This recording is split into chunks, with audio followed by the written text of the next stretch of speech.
Before we start, we need to tell you up front we are not a licensed financial planning, accounting or law firm. This is simply an education program which will give you factual information. We do not give any general or specific advice around finance, business, investing, options trading or anything else. That is not what this presentation does. Please see a licensed financial planner when it comes to any investment advice you need.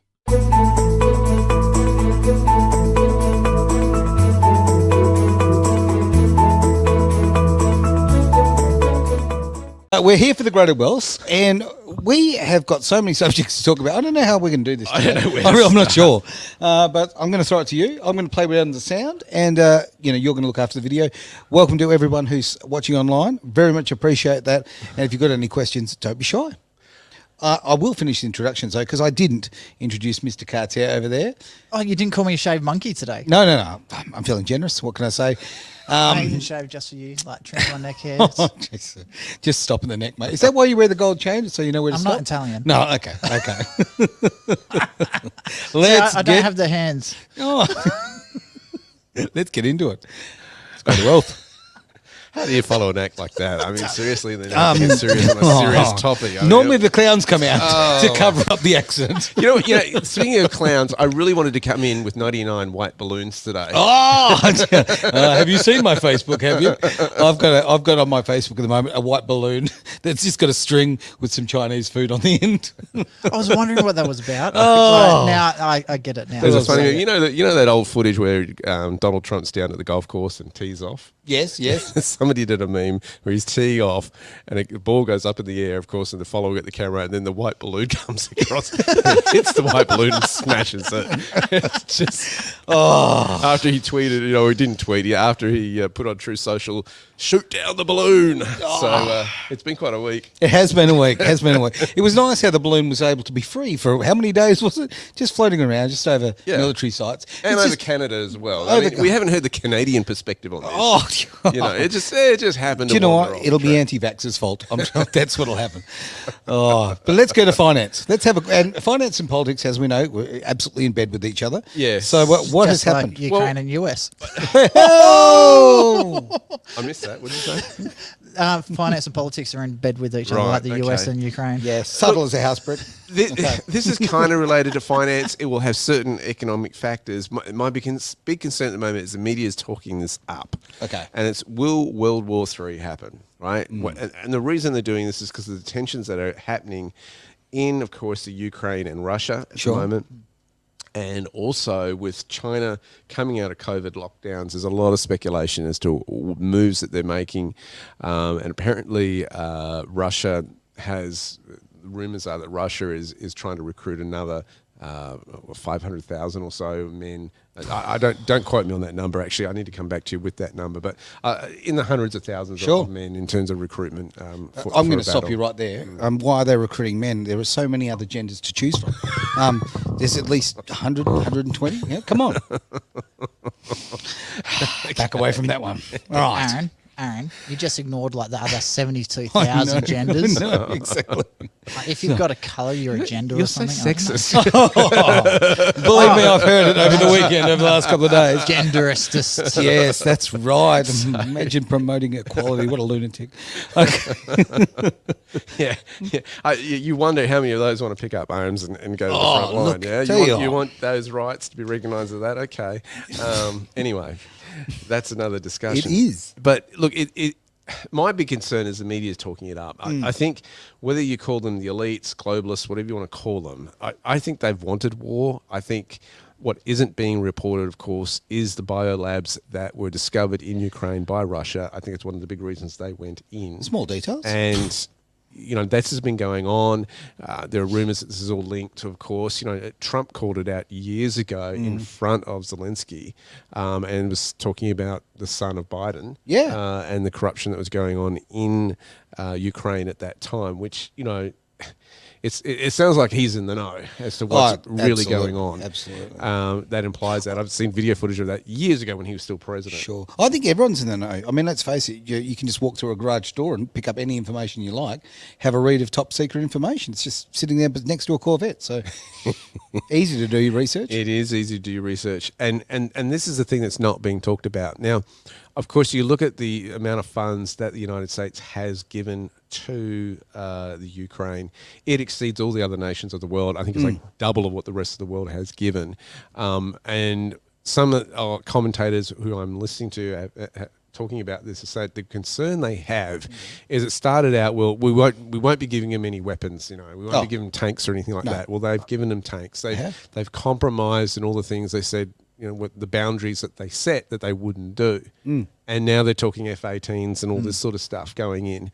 And you've got other nations around them are starting to arm up as well. Look, from a financial perspective, and I hate to say this, hear me, people profit in war. I'm not promoting war, but let's talk finance. And this is wars what this make is. money. Wars make money, and a lot of it, and they make money off the poor, off the taxpayers. Well, the reality is, the people who are going to be hurt by this war are not the elites, and they're certainly not the businesses, all that kind of thing that are profiting from it. These are the everyday people. Whether you're on, and everyone's picking a side here, whether you're on Ukraine's side, which is, let's face it, the UN and NATO, or if you're on Russia's side, the reality is, end of the day, this is people, everyday people are dying. I don't care what their nationality is. I don't want people being killed. I'm going to jump in here on this one because a lot of people, they think it's just a Ukraine-Russia war, so like the UN. Well, it's not, because NATO has actually a peace agreement saying that they're not going to include Ukraine and a whole heap of other countries into their things, which they signed with Russia at the breakup, I think it was the breakup of the USSR. Yes. So it was NATO that initiated this war in the first place. It was NATO that invited all these countries to join them as part of the thing. This is a proxy war. It's actually, you could argue it's a four-way war, because you've got NATO, you've got Ukraine, who's a separate entity, you've got Russia, and then unfortunately you've got all the other NATO countries that aren't actually nearby, like Australia, New Zealand, I think Canada's another one, who's pumping a crap load of money to support Ukraine when we're not even supposed to be there. That's right. We're not even allies. We've got peaceful agreements, but that's it. I think one of the real big dangers in this too is this cancel the narrative. If you don't agree with the mainstream narrative, if you don't ask the main question of why are we getting involved in this, you're automatically seen as, well, you're taking sides and how dare you and can't you see and all this sort of stuff. And I think this is the big danger when culture, in democracy, we need to have these sloppy debates. We need to be able to agree to disagree. And it's not that I'm sitting here saying, hey, Russia's are the good guys and Ukraine are bad guys, or vice versa. Ukraine's in the right and Russia's in the wrong.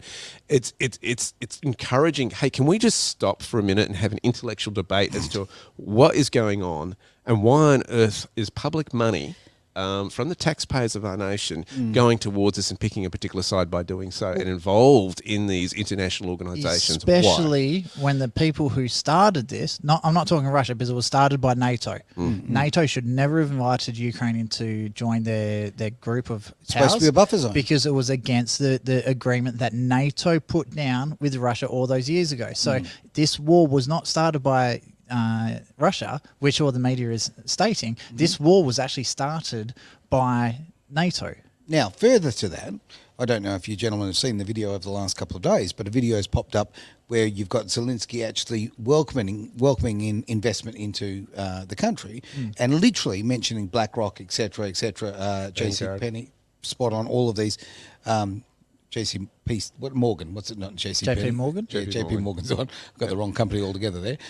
Sorry to the retailer that I just cited. But yeah, it's just this. He has literally said, "Hey, Ukraine, we're open for business," and he has literally done effectively an advertorial there, asking for the West to say, "Come on, spend money, boom, on infrastructure and so forth." So this, if I don't want to, have got people's intelligence, but if you're not looking further, if you're not asking why these things are happening, look back 2 or 3 steps and you'll realise who the aggressors are and what this is really about. This is about money and power, just like anything in life is. And in my opinion, and I could be wrong, but I don't think I am, the aggressor is absolutely NATO and the West and those who are making money. And if we want to talk about...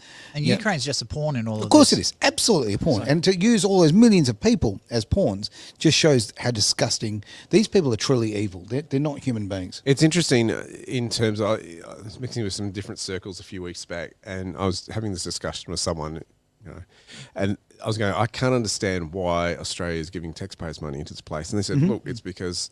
when it comes to rebuilding a nation, then they've got investment structure in there and business interests in that nation. You look at the trade agreements that Australia's had before. I've presented on the show before. We mainly have been we're doing a lot of uranium to Ukraine in terms of exporting to that nation.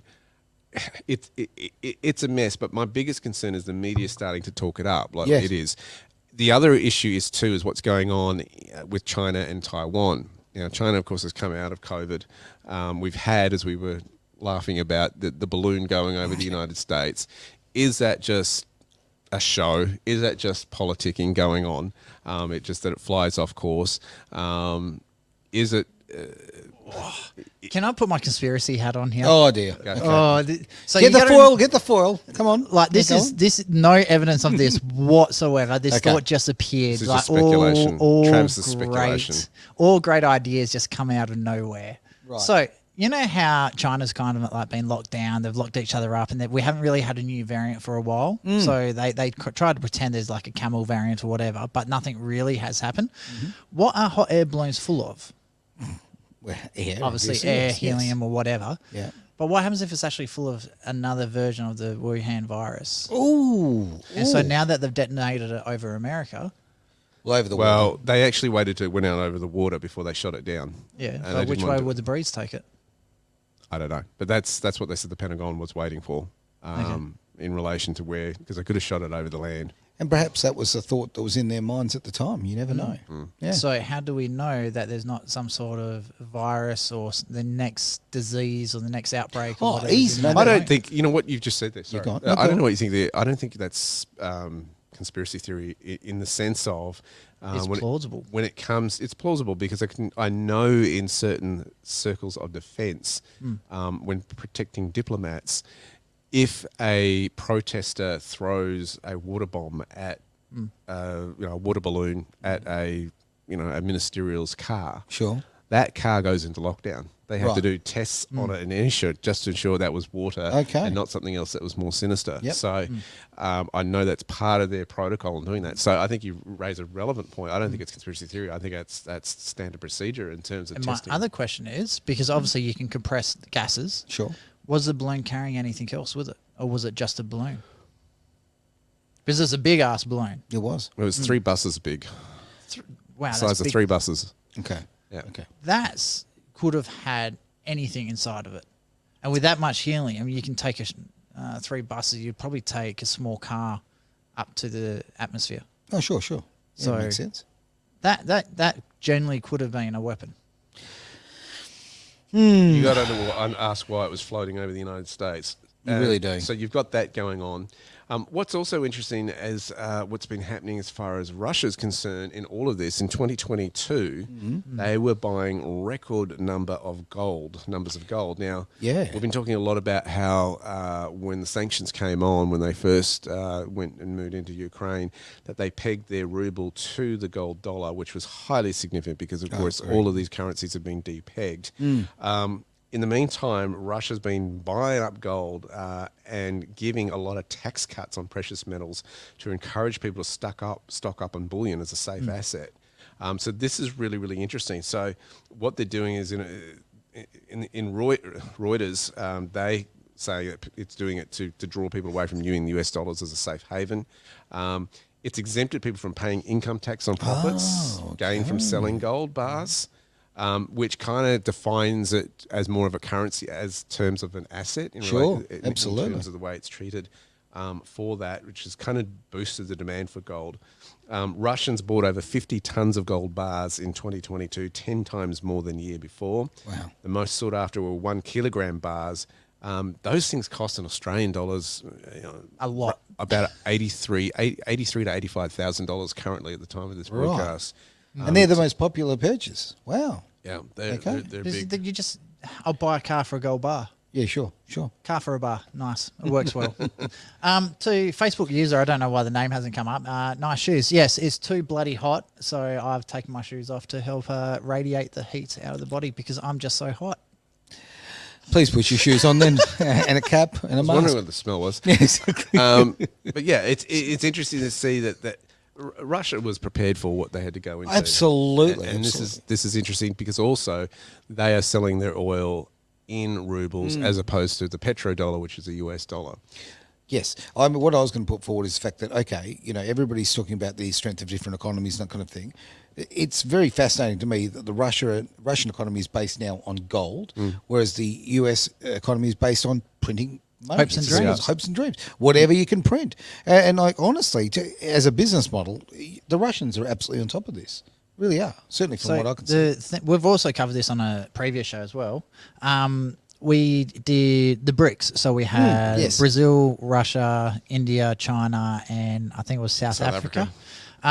So all of those 5 countries have been buying vast quantities of gold and silver.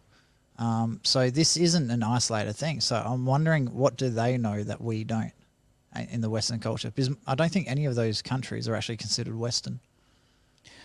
Oh, I don't think they are. Hang on. South Africa? Would that be considered Western? That would be a Western country, yeah. Okay. Yep. South Africa's a mix. It's a real interesting mix. I think they more identify as African as opposed to being Western, but there's a lot of Westernism in South Africa. Since we did do that show, from my understanding, Saudi Arabia has joined BRICS, and there was another one that was. Well, they were applying to get into Turkey? they were applying to get into the bank and use the bank that the BRICS nations were using as the first step to get in terms of the association. So yeah, I don't know if that's gone through yet or not. I think it's still a work in progress. But there's a lot of countries that are actually looking to start pegging their money against gold. So are they anticipating another global financial crisis? Probably. when you've got central banks buying tons and tons of gold as well, and you've got nations like Russia buying tons and tons of gold, you go, something's up. Yeah, exactly right. I mean, hang on. It's effectively, did you say 10 times the gold's been purchased in the last 12 From the months? previous year. Yeah, that's not a trend. Okay, that's a complete change. that's And when full you're encouraging hoarding. your citizens to buy it as well, Yes, that's absolutely. that's another level, right? It's one thing for a central bank to do it. It's one thing for a treasury to do it. It's another thing.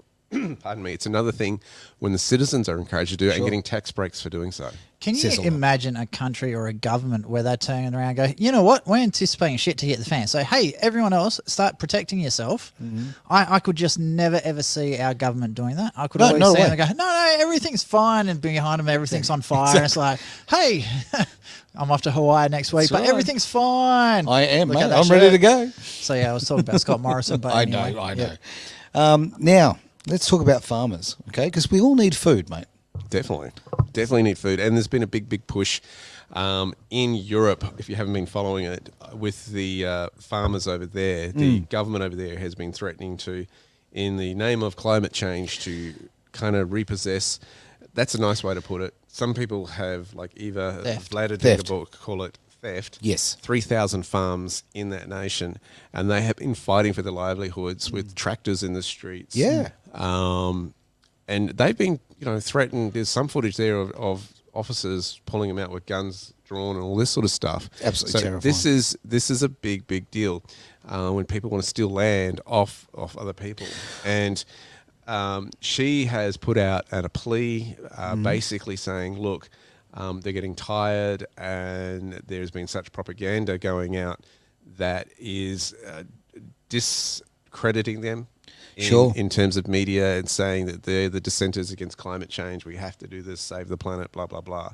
And she's been appealing to the citizens that they've stood up for them and for their sake to keep the food bowl happening. Yep. It's time for us to now defend the farmers with the government wanting to repossess their lands. This is huge because if they get away with this in this land, this has repercussions for other parts of Europe as well. Does. I don't think they will get with it. I personally believe that will not occur, but I love to see the citizens standing up for righteous causes like this and going, this is not right. This is not what the Netherlands are all about. And the everyday person has to support these farmers. It's as simple as that. As a nation, this patriotism that's being destroyed across the world for love for your country. No, support your local, support your whether you're in Australia, or in the Netherlands, whatever. Support your local people. And when we're talking about farmers, you're talking about your food supply. There's nothing more basic than that. And when you see the propaganda to try to get your protein from insects. And I mean, that was actually being sold in service stations in this country, in Australia. Yeah. You've got to go, what is going on? And, as Travis has pointed out in the past, I love it. I think it's a great argument. It's not like there were herds running around the fields and all that and they weren't farting before. The methane has existed. This is a big concern when they're trying to control the food supply. There are also rumours too of foods being stashed away in a big underground bunker in one of the states of the United States. Okay. Truckers, about 600 trucks have been going in and out of this place. Wow. And one trucker has actually been filming it and posting it on social media. Haven't seen that. It's really interesting to watch that. He'll disappear shortly. And he had picked up a load from one of the big food manufacturers, Sure, and taking it straight there. This is well underground. It's about 3.5 miles long in road underneath the ground, and they're going, why? Why is this happening? Yeah. Why is this out there? These kind of questions have got to be asked when we see these kind of, one, we want to shut down your farms. Two, there are reports of it being stashed away. And three, we're trying to convince children in schools to eat insects. You got to go, what's going on? Look, when you look at the fact that that the last 12 months had a mortality rate 17% higher than the previous year. I mean, that's not a little incremental change. Not 17%. just that as well. You also got to look at the birth rate. In Australia exactly. alone, we went from 23,000 a month down to 6,000 a month. Yep. That's right. So lower those births, figures, higher deaths. I mean, this is population. Those figures came from Senator Malcolm Roberts' office. Absolutely. And that was on the Pfizer whistleblower video. Yes. So don't forget, sign up to Edge Radio. You can get access to all those videos in the membership page. Even the free membership has access to those videos. So Yeah, definitely. And it's also, those stats are out on other Bureau of Statistics. Sure. but they're buried. They're so hard to dig up. I've tried to get the ones that Malcolm was talking about, and they're hard to find. So Yeah, you got to dig around. Yep. You really do. Yeah, as I say, this is the fight of our lives and for our children's futures. And you can't just sit back and go, oh, look, it's not my problem, or it's too big, or whatever. This is the thing. You sound like Malcolm Turnbull. Oh, please never say I sound like him, because, there's a man I couldn't actually stand. He refused to do the family law court inquiry because it was too big of an issue. Wow. Yep. Wow. So wow. that's why they did the challenge, and Scott Morrison ended up picking it up. Sure. So that's one okay, of the reasons, there you go. yeah. Yep. So. One of the greatest problems of our time, but hey, it's just too hard to fix. Yeah. Yeah, and if you're controlling the way people eat, the way that people move, what they put into their bodies, this is a whole different level of control we've ever seen. Certainly in my lifetime and the last few. In fact, it's been realistic. It's been 90 years since we last saw this level of control in my eyes, anyway. This is the thing. People need to stand up. People say it's futile. I'm just a little person. No, you're not. You're a cog in a machine, and the machine doesn't work unless all the cogs are spinning, right? So, well, you're exactly right. It can come as simple as, my wife was not happy with some of the stuff that was being displayed at a local library that her children were being exposed to, and complained loudly about this. And of course, in libraries, it's all about shh. It's quite ironic. And she's like, no. And they said, do you want to step into our office? She goes, no, I can't. I've got to watch my kids out here. Sure. But going back to that library, they got rid of that display. And it was interesting to hear that those who were in the library didn't necessarily agree with what they had to put out. Mm-hmm. And she said, it's up to every one of us to stand up and say no. You can't just say, well, it's beyond my power. No. If you have an issue with it, stand up and say something. I think everyone really needs to have a look at their mindset on how I word this one without sounding like an absolute nut job. You've got to remember, a lot of the people who are making these rules don't see everyday Australian citizens as people. They see them as cattle. They see them as a wallet, as something to achieve their goals in the higher end. They're not looking at the person as the individual. And I think that's the biggest concern what's going on at the moment. Because they go, oh, you know what, we've got a population of, 2.7 million people in Perth. So, if we just wipe out 500,000, that will get us down to here. Our CO2 levels will be fantastic and we can make heaps of money. That's what they're looking at. They're looking at humans as stock. Yes. And that's the problem that I can see here. And this is why we really need to stand up. We need to really make sure we put in the right people into our politicians, the people that can't be corrupted, people that won't take bribes from major corporations, things like that. There's a lot of good politicians out there. Absolutely. And they're in different parties as well. I'm not saying just one party is better than the rest, but one nation all the way.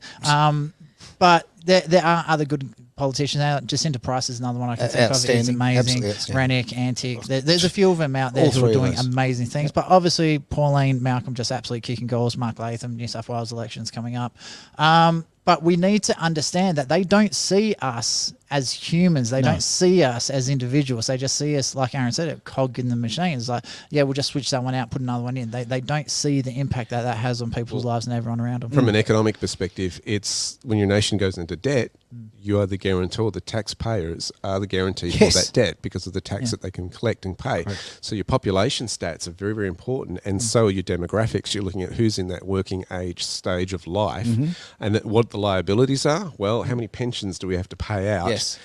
In that, if you look at it from a governmental economic liability and asset balance sheet.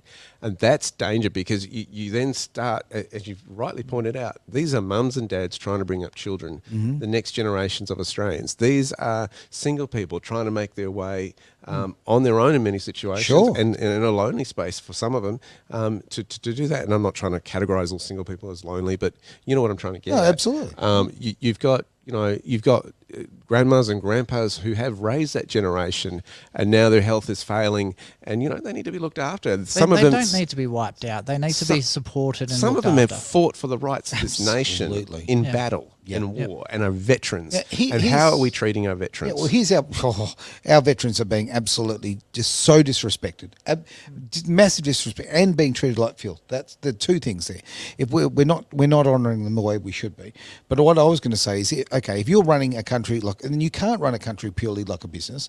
Obviously, you've got to a degree, but okay, you can't just go, oh, look, older Australians are costing us a lot, so let's get rid of them. Yeah, let's make them eat the bugs, which have been scientifically proven to actually have chemical in them that are extremely toxic to humans. In what's that? The crickets and all that sort of stuff. I was reading a report that there's a lot of chemicals within the bug proteins that are extremely toxic to humans. Wow. But they still use them anyway. Yeah. Well, but as I say, if you're going to look at Australia as a business, we'll use Australia as an example. You'd go, okay, a lot of money is put into the Indigenous world, right? Okay, so you know what? Just get rid of the Indigenous, right? Solves that problem. Get rid of the older people, and let's just concentrate on the people of working age because they can be making money, whatever. It's disgusting. If you look at you've got to have a social conscience, and I tend to think that a lot of people in this society. In these governments, don't think that way. They don't have a social conscience. I know where you're going. You know what? Stuff it. It's Edge Radio. We say what we want. Well, should we save this for this afternoon's? You can't say that. Not really, because I want Derek's opinion on this one. Because it's funny you brought up the Indigenous. So straight away, everyone starts thinking the voice at the moment. Yep. So I've actually read the 3 lines. The first 2 is just fluff. That's to get the votes, to get people to support us. The third one, that's dangerous. It pretty much implies that anyone who is of Aboriginal descendancy, or whatever, they have the ability and the right to create laws that are relevant to their people. Sure. Which means they can go around the Australian Constitution. Yes.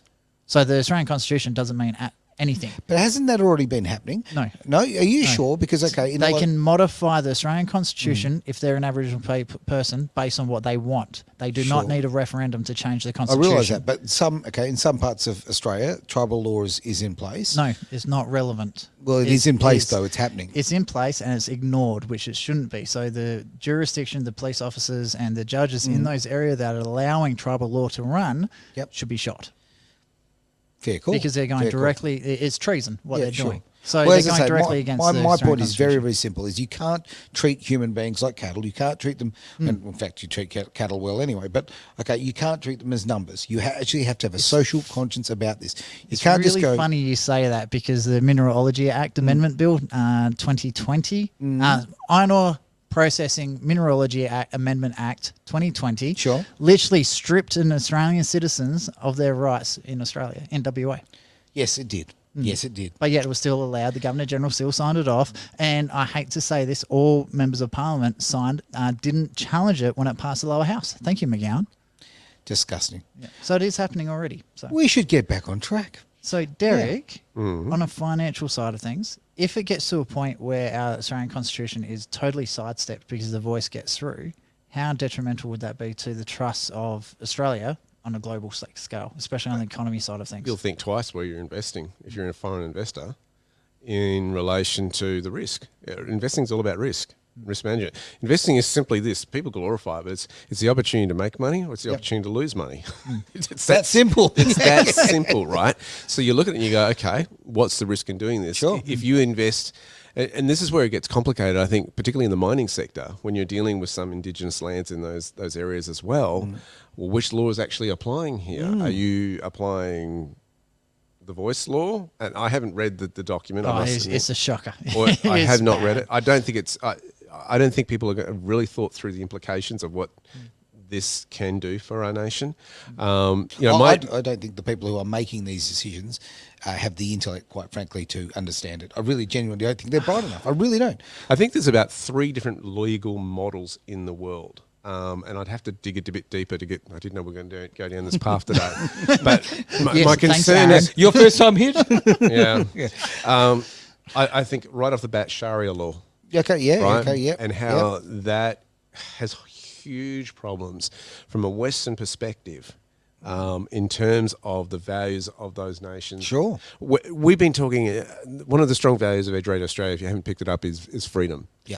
And these laws are meant to, if you look at the Judeo-Christian legal system, where the Westminster legal system was, it was based on the 10 Commandments. Yeah. And there are two parts of the 10 Commandments. There's one, your relationship with God, and 2, your relationship to fellow humans, right? Yep. They were set up at a time, if you put it in the cultural context, where these people came out of slavery, right? Right. You've got to think of that. That's they had important. no rights Right. as slaves in Egypt. So when they get out and they say, and God says to them, you shall not murder, they're like, our lives are actually protected. Yep.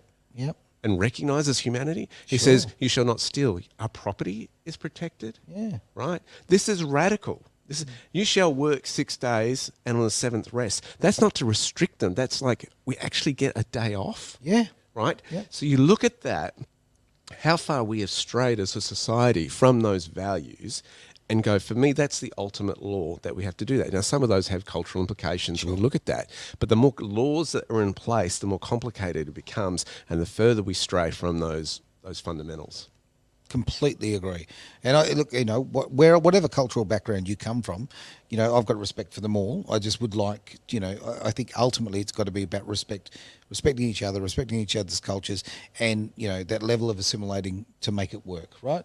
So if I went to a country that had very different social rules than here, I'm gonna fit in, okay? I'm gonna adjust myself because I don't want to upset people and whatever. I'm still going to be me, but to a degree, right? Okay, and I think that I don't know. I mean, I'm probably going to go off on another tangent there, which I don't really want to. I'm already there.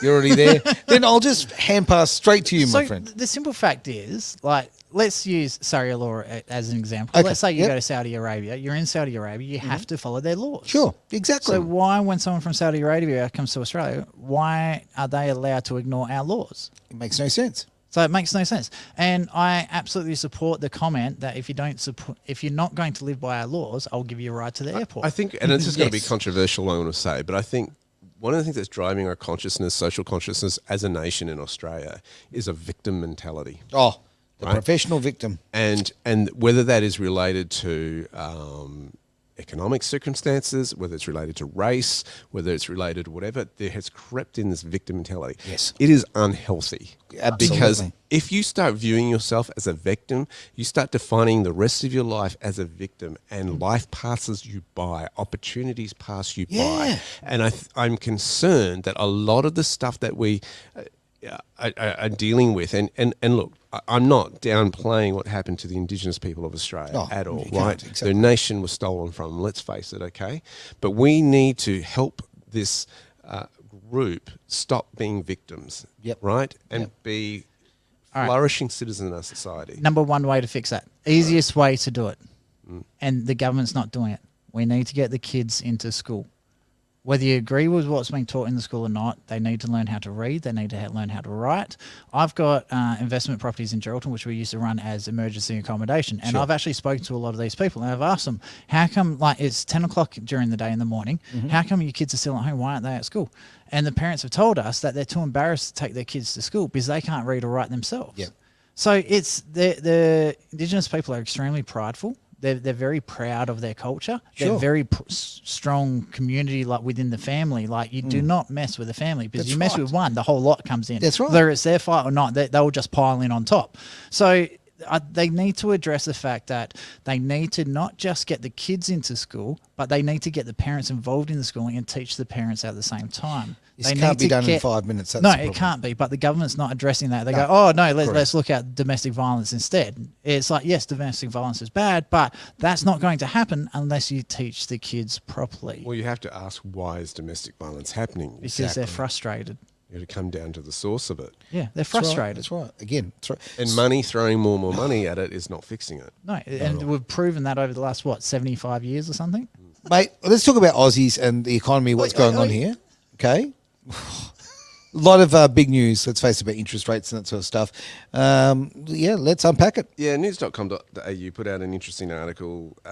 It's a bit of doom and gloom. That's the first. Well, I wasn't able to go at them, but that's just news in general, isn't Yeah. it? Well, retail sales have dropped by 3.9% in December, according to the Australian Bureau of Stats. What about online sales? Well, that would be retail as well, wouldn't it? I thought that comes under a different thing because Does of it? their imports. They don't come under retail sales. Okay, Mr. Technical.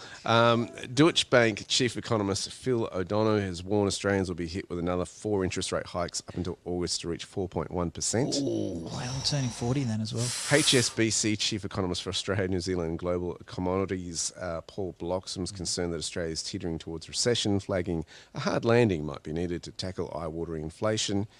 Inflation jumped to 7.8% in January, which is a 32-year high after it dropped to 6.9% in October. Finder Chief Executive Chris Ellis said a survey had revealed that 13% of mortgage holders have missed a mortgage repayment in the past months, with 6% missing more than one. I think you start to notice it too when you go through to, some of you don't do this, groceries. If you go through and you start seeing how much it costs for, your Wheaties or whatever it might be, or just getting some milk. Wheaties. How much that's gone up over the last few months. You're noticing people are being far more selective in their throwing stuff in the cart. Absolutely. And it's kind of filtered through. How much of that is price gouging by stores, taking advantages and blaming inflation for it? If that's going on, that has a negative effect on the economy overall. For sure. But when fuel prices are the way they've been, we're seeing that flow-on effect of inflation occurring. Well, fuel prices have been relatively stable, horrible, but stable for a while, right? I mean, those figures terrify me because, okay, honestly, looking at 13%, okay, that's a pretty high number for people who couldn't make their mortgage payment. Okay, month. That's huge. The pressure that a person's under, if they can't make that fundamental, that's the first thing you pay, right? That's you pay yourself last. So if 13% of people can't do that, that is a very clear indication of just the hardship of what's going on with everyday Aussies I think right we're now. starting to feel a bit of the ripple effect of mandates happen in COVID lockdowns where people lost their jobs. Yes. Right, and were forced to by political decisions. Additionally, you lock your borders, you're not having migration happening, immigration, and I don't think we did very well on the PR exercise during COVID to attract international people coming into this nation. Particularly not tennis players.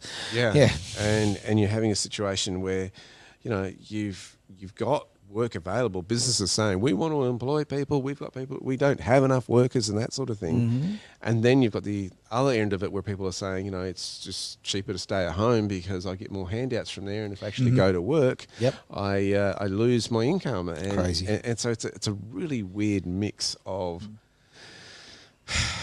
I hate to use the word socialism, but there is a socialistic factor. I think there is needed welfare for people who are genuine in need. I have no issue with that as well. There are those situations where people have been desperate. I have no qualms about that. I think we really need to look at, as a nation, what are we doing? what is going on here, and what do we need to do to be more productive? Well, look, I'm today I had to go and grab something on the way to the studio, right? And as I pulled into the particular shops, the truck passing me has a sign literally on the side saying, "We're hiring now," right? I go park the car. I walked past two businesses. Both businesses had signs out the front saying, "We're hiring," right? And I got to the third business, the one I had to go to. It was the only one that didn't have a sign. And of all of them, right? There is so many people who haven't gone back to work, and you're absolutely right. It's changed. COVID has changed the fabric of society. People now go, well, geez, it costs so much to go to work, or fuel prices, or I'm just better off to sit on my butt and stay home. It's just pump out a couple more kids, and then you get way more money than what you'd working a job. And that sadly is the reality, right? Okay, the child support rules and this desire to tax benefit A and B is absolutely killing Australia. Absolutely, it's genuinely needed. Is genuinely needed there to help. But what's happened is because inflation's gone out of control and what so many people have, just going back to the mortgages, like I'm really proud. A friend of mine, he's been sitting on a crap load of money in the bank. I said, what are you doing? Go learn about money. And then he's actually decided to go and buy an investment property before he buys his family home. Gotcha. And then he did ask me, should I go buy to my max lending capacity? And I just said one thing to him. I said, what happens if the interest rates go up again? Yep. And he's like, and he looked at me. He's like, "Good point." And so he's actually decided he's only using 50% of his lending capacity to make sure that if shit hits the fan, he's got the capacity to maintain it. Yep. But it's those sort of things. Like this kid's 24. It's funny I'm calling a 24-year-old kid. Yeah. Shows I'm getting old. But these are simple, basic mathematics that you don't learn in school these days. So you don't. I got stung with this one, an absolute perler. When I got out of school, I was 18. They said, "Oh, you can borrow $20,000." So I got myself an $18,000 Corolla because I thought it was a Camry, and I like Camrys, and I got the totally wrong car.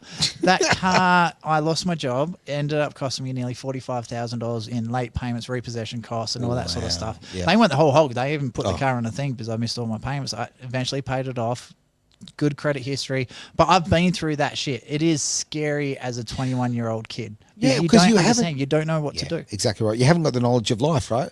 And if people are throwing money at you, I mean, it looks pretty good. Yeah, I think exactly that. If I was in my early 20s and was once upon a time, and people were throwing money at me, it was always a case of borrow this, leverage this, all kind of carry on.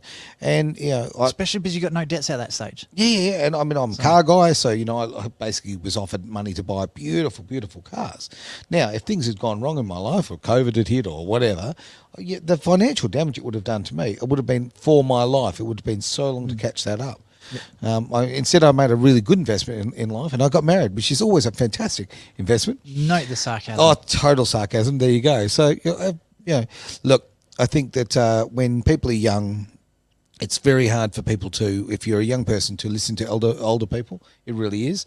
But please do it. Okay. I listen to you, Sue. You're sinking the boots in. Oh, exactly. Hey. But you just, you want. I certainly, when I'm giving advice, it's because I want people to avoid the mistakes that I made. I think there's a lot of people who have that employee mindset, and I think they need to really start thinking if it's a side hustle or something. If you lose your job, what happens? What happens to your family? What happens to your assets or your leveraged assets if you're in debt?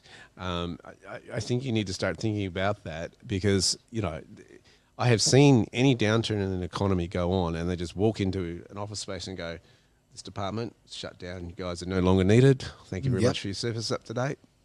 HR will deal with you, and use your 4 weeks, off you go. Bye-bye. Go from there. Yeah. And it's just ruthless in that situation. I mean, I haven't seen it to that extreme, but I've heard of that going. I saw that in the global financial crisis. Yeah. Accounting departments just boom. And there's no, the corporate world is just ruthless. It's just, we've got to cut costs. We've got to do it quickly and we have to do it swiftly.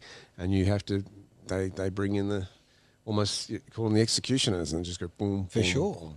Yeah. I mean, look, okay, if going back to this interest rate thing, in real world terms, right, if it's going to go up, say, 4 times, so 4 points, we're going to...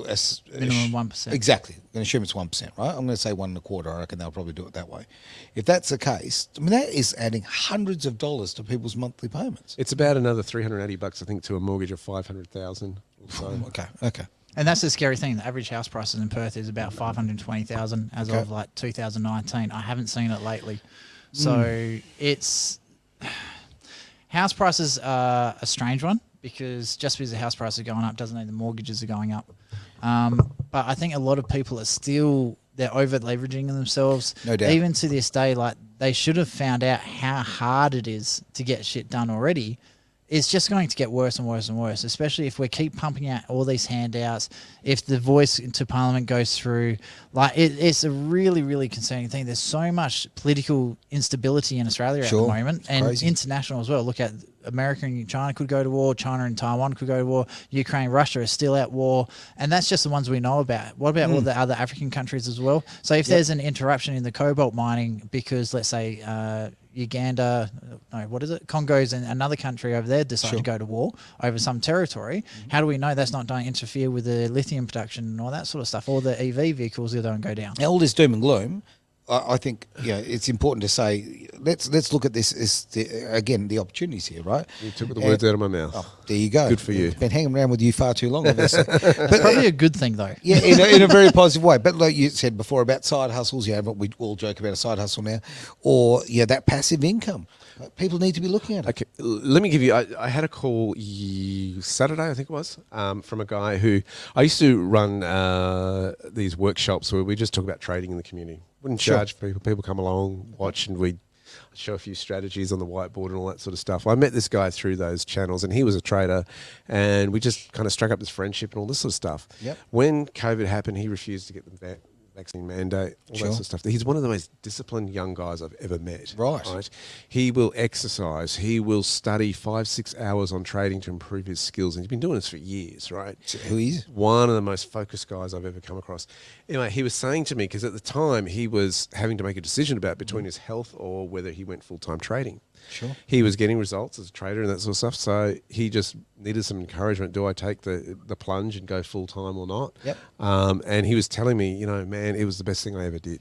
It was the best thing I ever did. He says, I conquered that fear. He's had to go back to work for a short period and find a job now that these mandates were lifted in his industry. Sure. But he's saying, I said the problem with that is once you've had a taste of that freedom, it's really hard to go back. He says, he says, because you have to, get a permission to go to, you have to be at these certain hours, you have to, but he said, the thing is, Derek, he said, I am finding I'm very empowered in that moment, even dealing with that employer. He was asked, can you take your headphones off? And he says, no, it's not interfering with my work. You see my results. They help me do my work and that sort of stuff. I don't want to take my headphones off. Good on him. And if that's an issue for you, have a think about it for a while, but I'm willing to walk away. Sure. And leave the job. Oh, no, don't leave. Yeah. That sort of stuff. And I don't think it's being unreasonable, but he knew his empowerment was there. And I think that's a very powerful thing when you've had a taste of that and you go, okay. And I think when you've lost it all too, you realise you really don't need a lot to get by on. And I think that's a big issue for people. Yes. The fear of, what if I run out? Well, when you have run out, like I have, you go, you didn't really need a lot in the first place. It's really interesting on that fear of losing everything. So I can actually personally attest to that one. But before that, Facebook user, again, I don't know his name, they said you don't need to worry about anything because your girlfriend, Aaron, Lydia Thorpe, will solve everything. But yeah, no, 2015, just going back to how never to over leverage yourself, because 2015, I had an extremely severe motorbike accident and I pretty much didn't work for 8 years. Yeah. So out of nowhere, we went from having 2 incomes, one of them 110,000 a year, to going to 1 part-time income. Sure. And I can tell you now, I just knocked the microphone, Derek's microphone's wiggling in there. Shocks. It's you have to make some extremely hard decision, extremely fast, and I think that was the best thing that ever happened to our family because I agree. I'm a shocker for spending money, and the wife's not far behind me, and it really forced us to save and budget and work. Find those side hustles that I could do with my disabilities at the time. So, but we can always rely on Lydia Thorpe to give us entertainment. What's she been doing the last couple of days? I mean, come on. Well, she left the Greens for starters. But just going back to these interest rate hikes, now that she's actually out of Parliament, it may not be as bad as what news.com is actually explaining. Oh, yeah, that might change things. You never know. Well, she's still in Parliament. She's just left the Greens. Sure. Yeah, okay. Well, maybe she's wanting to start a new biker club. Who knows? Options are there. Biker Mice from Mars. Is that showing my age there? Yeah, just a little bit, mate. I think that the great thing about this show, we sit down and we talk about all these concepts, whether it be political, financial, whatever, but we always come back to what you can do, right? Action, because ultimately you can have all the theory in the world. If you haven't got action, nothing happens. So I very much encourage people to use the tools to, with Blu Sky Factory, for argument's sake, just get a little education on these things. It makes such a difference in your life. Knowledge is power. I'll say it until the cows come home, whatever their flatulence level is. You need to get that knowledge, because that way you can get that side hustle, you can get that passive income, you can get those things that will genuinely give you freedom. I appreciate that. I want to say one other thing too, and I struggled with this myself. Excuse me. Is actually investing in yourself. Oh, right. And actually, parting with money and going, this is education I need. This is something that's going to benefit not just me, but my children and family and that sort of stuff. Mm-hmm. I can understand why people struggle with that, because they've always been sacrificial for everyone else. Yes. Yep. And it feels like something you're doing. Men. Yeah, absolutely. Especially men. And you feel like you're doing something selfish for you. I would say you have an opportunity to change habits with the generations. And that's how you have to look at it, is I'm not just doing it for myself. I'm doing it for my kids. I'm doing it for my grandkids. And it really starts, when you start investing in yourself, you start valuing yourself, and you start looking at going, you know what, some of the stuff that I've been buying, and whether it was for you or the kids or whoever in the family, I didn't really need that. It was rubbish. It was just, I don't have anything to show for it now. I mean, I'm amazed that people go to entertainment and how much they'll blow in one day. They save up all year for a particular, show, and then they just blow all that money. And I'm going, you could do so much. I mean, since I've been... Dare Ice Coffees. I spent so much money on Dare Ice Coffees. So... Yeah, but it's valuing a buck. Yeah. It doesn't matter how much you earn; it's what you do with it. It really, really matters. And that's one thing I'm really, all of us. That's one thing I'm really, really stoked about living in Australia. So imagine you're working at a petrol station in America, getting like $6 an hour, or whatever, and you're surviving off tips. Yep. At what point can you actually start buying a house for yourself? At what point can you start investing in yourself in other countries like America, the lucky country, or Europe? Where in Australia, it doesn't matter what job you have, as long as you've got a job and you're not an idiot with your money, you can become a millionaire within your lifetime. There's nothing to stop you. Yep. And that's one thing I do love about Australia. Like, I bag it out a lot, but we are the lucky country here. Not America, not UK, not any like Dutch or wherever. Australia's like by far the bee's knees. Well, I'd love Australia. I'd like Australia to have a lot less regulation. I like the middle America level of regulation. That's what I would like. I think that's what I can see ruining this country. I love this country very, very much. I'm very patriotic Australian, but I'm getting very sick of all the red tape. Government's getting too big. Exactly. Big government just destroys business, destroys families, destroys every level of it, and it's basically for the betterment of a very small amount of people. Yep. Now, just quickly, we're talking about people overextending themselves. Now, Derek, first piece of advice: if someone has missed a couple of mortgage repayments, the bank's sending them letters, what's the worst thing to do at that point? Hide. Yeah. Hide. It's best to just be really upfront with the bank and just go, hey, we're having some cash flow issues this month. Not that we can't afford it. I hate that terminology. Sure. Your language is so important because you actually speak over your life and it can actually manifest. But it's saying, look, we're having some cash flow issues. We're expecting this to go. Can we adjust that? They don't want to lose you as a customer. They don't want to own your home or take possession of it. That's a hassle and headache for them. No, they want farms. They don't want people's houses. They're looking at you and going, are you a good jockey to back? And when they give a loan, and they want you to be able to keep paying them. So I think that the best thing you can do is do that. But also, I personally have used in the past mortgage brokers and gone, can you shop for me the best deal out there? Because over 5-6 years, those products change, and I think it's important to go back, and that is a time. Pardon me, if you're having trouble paying that, going, am I actually in the best deal that I signed up for 10 years ago? Yep. And it's a really good time to clean house. I'm going to say something pro banks here, which is blow everyone's mind, certainly mine. But okay, I know with myself, a few years ago, I went through an ugly divorce, right? And my lovely ex-wife, on the way out, decided to put just under $40,000 on my credit card as a just a goodbye gift. Thanks for that. Anyway, obviously that's a massive amount of debt just to be thrown on someone like that. So I didn't have the means to pay it. I was struggling on kind of thing. I was paying the minimum payment, just keeping the thing alive, whatever. I contacted the bank and said, look, here's what's happened. And they said, you've been with us 20 years. You've been, loyal customer, all kind of thing.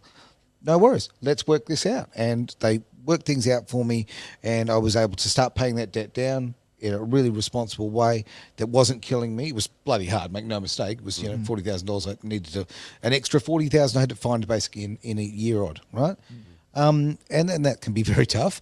So, but working with them, having that open communication, saying, hey, you know what? I've got a cash flow issue at the moment. I can't come up with that. What can we do together? Rather than just do the old hiding, put it into a drawer and forget about it, make that conversation. And between the two of us, we sorted it out. Yeah, got back to zero. I think it's also being empowered too, and realising at some level too, there is an intimidation that the banks can give to people, and I think there's sometimes don't be intimidated, don't be pushed around. No. I know that technique. I've had them try to intimidate me over using a bank account that didn't have any fees on it, of all things. At times, I'm going. It's like you can crumble. You go. You are here to serve me. I'm not here to serve you. And I think that's what you've got to take back as well. Don't be bullied. Totally agree. Yeah. One thing as well, a lot of the legislation, especially after the Royal Commission into the banking sector, so many of the legislations are actually in favour of the customer over the banks themselves. So you've got legislation backing you up. Doesn't mean you can't pay your bills, but if the bank is trying to get heavy-handed, you can just tell them to go get nicked, because it is in your favour. As long as you're prepared to negotiate, they have to come to the table. Okay. So yeah, be prepared to negotiate. And that goes with, again, all these other aspects of life. If you're working, you've got an employer, for argument's sake, you're an employee, don't be afraid to go in and say, hey, you know what, I'm bringing a lot of value to this business. And when you get the education, you will know a lot more than the person at the front desk at the bank will. Darn right. And I have had to go in and educate the banker on how to set things up. It's a really interesting kind of perspective.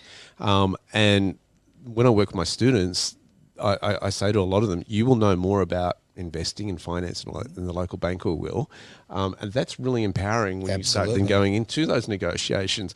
You've got an upper hand. That's right. I remember ticking off one banker one time, and I didn't mean to, but I was just getting frustrated. You loved it. It was like, the ATO had changed the way they register ABNs to company trust structures, and I knew what they had done, and they were doing the registration a little bit differently than they'd done for the last 5-10 years, whatever. Gotcha.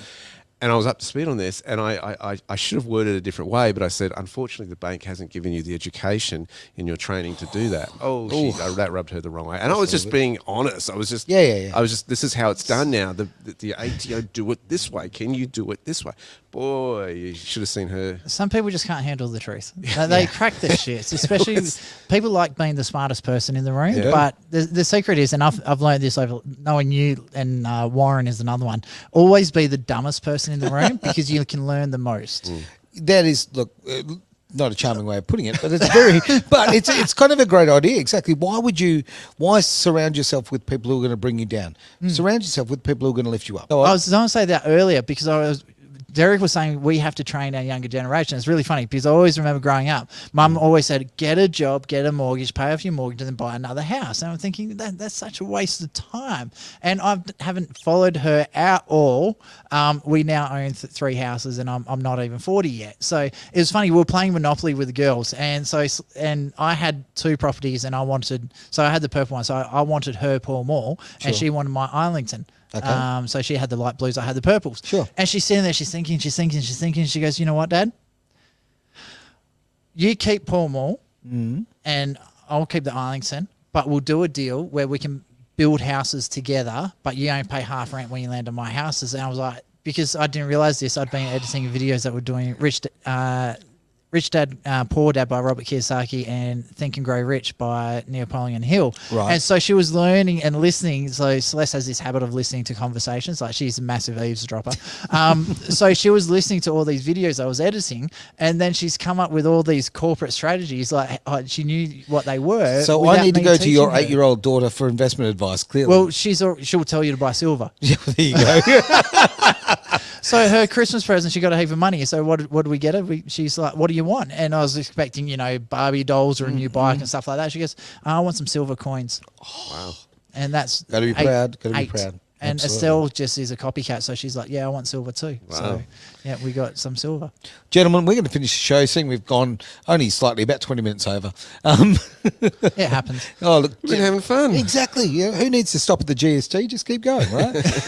Is there any issues anything you want to cover before we call it quits today? Be positive. I know that some of the stuff we've covered today has been heavy. We've talked about war, World War III potentials, and all this sort of stuff. And again, I sound like a stuck record, but some people go, "What is that?" Do your life purpose. Yes, Do your life yes, purpose. yes. No matter what is going on, the circumstances around you will never be perfect. Even in wonderful, peaceful times, and everything seems right, it's never perfect, because we're in an imperfect world. But go ahead and do that life purpose, because time is short and the world needs you to do your life purpose. Completely agree with that. Yep. Oh, look, we've got guests coming in. Yep. And just quickly on the socials, we've had Facebook user, he did finally put his name in, Damo. He was saying Lydia Thorpe has started her own party. I think it's called the Black Voice Party. Of course, right? I'm just going to be running out and joining that in a hurry. Yeah, of course. And there was another one here. Sorry, Derek, I'm going to move your mic for a minute. I agree. Keep your village with the right people, definitely. So, yeah, Damo, thanks for jumping in. Comments are always welcomed. With that. I'm going to throw something in kind of left field here. We always talk about this, and this man here has genuinely, I'm pointing it at Derek here, certainly not Travis. You've changed my life, mate, because this whole life purpose thing that you've drilled into me, I absolutely love it. I've had some really negative things over the last few weeks. I've got literally have people who are trying to cancel me, right? Okay. And you know what? When you stand up and you put yourself in that tall poppy position, it comes your way. And it's actually really important, because when you know your life purpose, when you know that what you're doing is meaningful and important, that you just the people who want to troll you and try and do all those negative things, they're just nothing to you. Because and I don't want to put people down. What I'm saying is that they've got no power over you. When you know that you've got your eyes on the prize, the people who want to bring you down have no power to damage you. So, what I'm saying to people is exactly that. Be purposeful, be positive, and realise that you are in control of your own destiny. And remember, the people that are trying to pull you down are insignificant twats, and they don't matter. I know we're going to go, but I'll just say thank you for that. And on that, I know when I get a bit of opposition, I must be doing something right. Damn right. Yep, exactly right. You only get flack when you're over the target. Very true. And with that, we'll call it a day. It is Edge Radio Australia. We've done the Greater Wealth. I know about 20 minutes over, so not much at all. I hope you've enjoyed it.